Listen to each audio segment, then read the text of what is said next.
تقدري تسيبيه 3 دقايق على البشره. سيبيه بصراحه حاسه حبايبي عاملين ايه؟ يا رب تكونوا كلكم طيبين وبخير. جايه لكم النهارده بتجربتي مع غسول اليجون للبشره الدهنيه والمختلطه، وهقول لكم كل حاجه عنه، سعره ومكوناته وتاثيره معايا، فتابع معايا الفيديو للاخر. اهلا بيكم يا حبايبي من جديد. عايزه اقول لكم ان غسول اليجون من اكتر انواع الغسولات اللي الناس بتوصف فيها وبتقول ان هي غسولات مناسبه جدا للبشره الدهنيه ولتنظيف مسام البشره من الاوساخ واثار الدهون والرؤوس البيضاء والسوداء.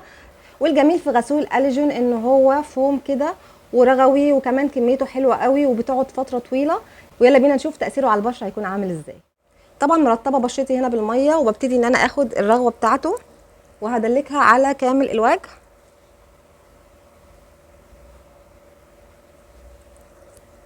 بالنسبه لريحته مقبوله جدا بالنسبه لي. بتعملي تدليك، هما كاتبين لك على الويب سايت بتاعهم وعلى العبوه كمان ان انت تقدري تسيبيه 3 دقايق على البشره علشان يبتدي يعمل لك تنقيه للبشره وتفتيح، وكمان يمنع لك ظهور الحبوب مره تانية.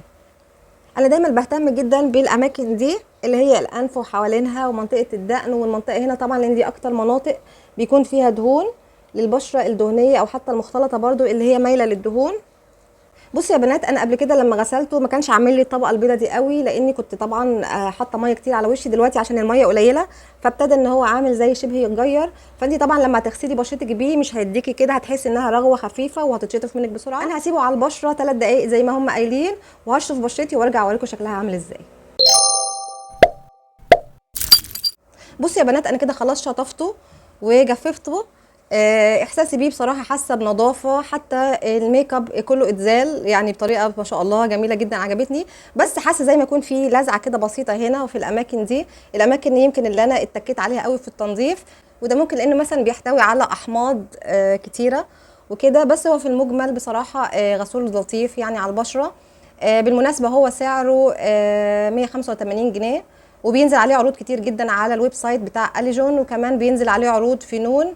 كمان ممكن تلاقي عروض حلوه قوي في صيدليات العزبي عن منتجات اليجون او اي منتجات تانية عموما. وهي دي كانت تجربتي مع غسول اليجون للبشره الدهنيه والمختلطه. ولو عندك اي سؤال سيبولي في التعليقات، ولو جربتيه برده وحبيتي ان انت تكتبي تجربتك يا ريت برده تشاركينا تجربتك معانا في الكومنتات. واشوفكم على خير في فيديو جديد، والسلام عليكم ورحمه الله وبركاته.